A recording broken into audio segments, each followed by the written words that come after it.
So let's start reading what happened next.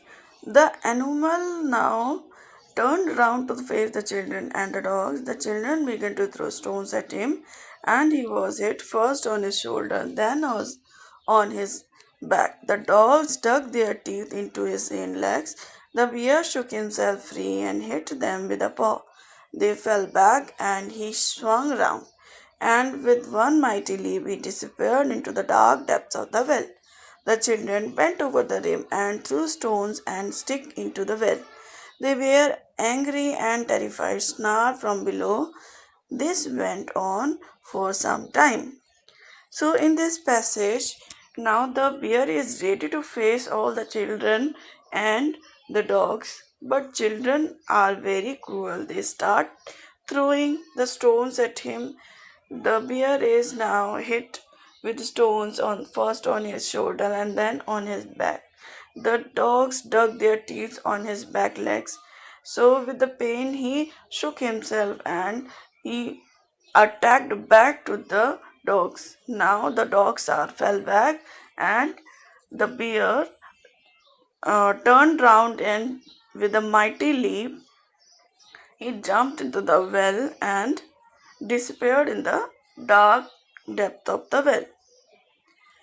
But the children didn't spare that bear. They come over the rim of the well and start throwing sticks and stones into the well. The bear is now terrified and angry with the angry and pain, with the anger and the pain. So the bear snarled means growling from the below. This whole thing went on for some time. Then what happened next? Then all of a sudden the stones stopped falling and the shout ceased. The wounded and frightened bear looked up. A single human face bent down from the top. It was the face of a girl. The bear did not know that, but he heard the girl's kind and gentle voice and felt that this was a friend. There was something in her voice that comforted him. He stopped snarling. So, what happened next?